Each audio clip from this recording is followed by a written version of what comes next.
Hello दोस्तों, मेरा नाम सुभाष है। चलिए आज की वीडियो में देखते हैं एमएस एक्सेल में count function, count a function और काउंट ब्लैंक फंक्शन किस तरह से काम करता है।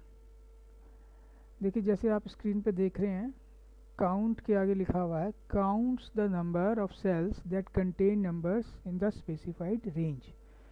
काउंट फंक्शन हमारा क्या करता है, जो स्पेसिफाइड रेंज होती है, जो रेंज आपने सेलेक्ट की हुई है, उस रेंज के अंदर किस किस सेल पर न्यूमेरिक वैल्यू एंटर्ड है उसका टोटल आपको स्क्रीन पे डिस्प्ले करेगा।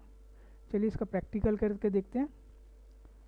तो मैंने यहाँ पे लिखा हुआ है count bracket on B2 colon G6, यानी कि मैं चाहता हूँ कि मुझे पता चले कि B2 से लेकर G6 तक, B2 से लेकर G6 तक रेंज के अंदर कितने सेल्स के ऊपर न्यूमेरिक वैल्यू एंटर्ड है। तो मैं क्या करूँगा, is equal to count bracket on. अब मैं अपनी रेंज को सेलेक्ट करूँगा, तो मैंने रेंज सेलेक्ट करी, ये रेंज मैंने सेलेक्ट कर दी। इसको आप टाइप भी कर सकते हैं। टाइप कैसे करेंगे, B2 कॉलन और G6 bracket close then enter. 28 answer आ गया। यानी कि हमारे इस रेंज के अंदर B2 से लेकर G6 की रेंज के अंदर 28 सेल्स के ऊपर न्यूमेरिक वैल्यू एंटर्ड है। इसको आप इस तरह से भी यूज़ कर सकते हैं। फार्मूलाज पे क्लिक कीजिए, इंसर्ट फंक्शन, यहाँ पे टाइप कीजिए कौन सा फंक्शन यूज़ करना है आपको। हमें करना है काउंट। गो पे क्लिक कीजिए, काउंट फंक्शन आ गया यहाँ पर, ओके कीजिए।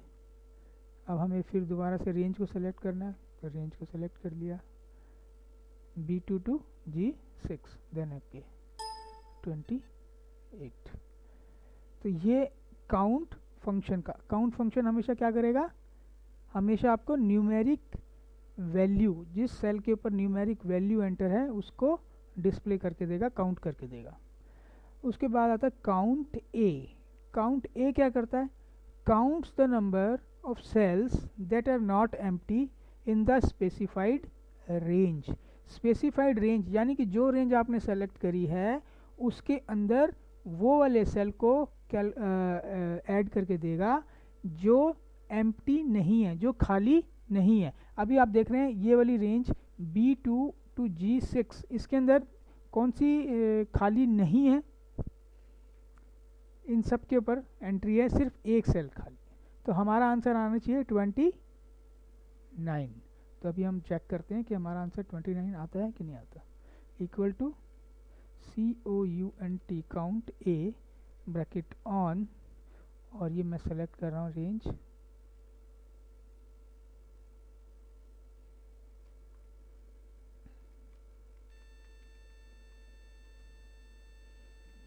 B2 से लेकर G6 तक bracket close.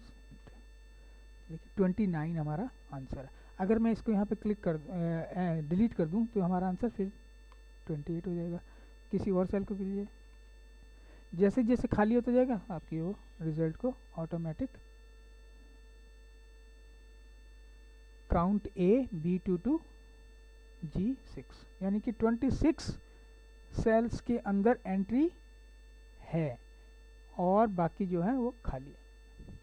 That are not empty, that are not empty. इसको आप इसी तरह से दोबारा से यूज़ कर सकते हैं। फार्मूलाज पे क्लिक कीजिए, इंसर्ट फंक्शन, कौन सा फंक्शन यूज़ करना है, काउंट ए, ओके, काउंट ए आ गया, ओके कीजिए। कहाँ से कहाँ तक, B2 to G6 then okay 26। अगर मैं यहाँ पर एंट्री कर दूँ तो ये इसका बढ़ जाएगा।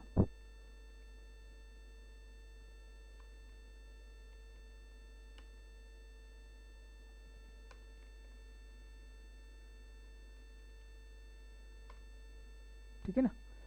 उसके बाद आता है काउंट ब्लैंक। काउंट ब्लैंक क्या करता है, counts empty cells in specified range of cells, यानी कि उन सेल्स को कैलकुलेट करेगा कि जो जिस सेल के अंदर एंट्री नहीं की गई। अब हमारे इस B2 टू G6 के अंदर 2 जगह पर एंट्री नहीं है, तो हमारा आंसर आना चाहिए 2 2। तो is equal to count blank bracket on B2 to G6 then bracket close enter, यानी कि 2 आंसर आ गया मेरा।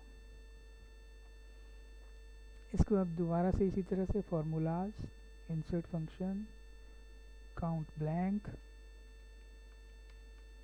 गो, okay, B2 to G6 okay. तो इस तरह से आप काउंट फंक्शन, काउंट ए और काउंट ब्लैंक फंक्शन को यूज़ कर सकते हैं। अगर आपको मेरा वीडियो पसंद आया तो लाइक बटन पे क्लिक करना ना भूलें, और अगर आप चाहते हैं कि मेरे वीडियोस आपके मेल बॉक्स पर आते रहें तो आप मेरे चैनल को सब्सक्राइब कीजिए। चैनल को सब्सक्राइब करने के लिए सब्सक्राइब बटन पे क्लिक कीजिए। Thanks for watching.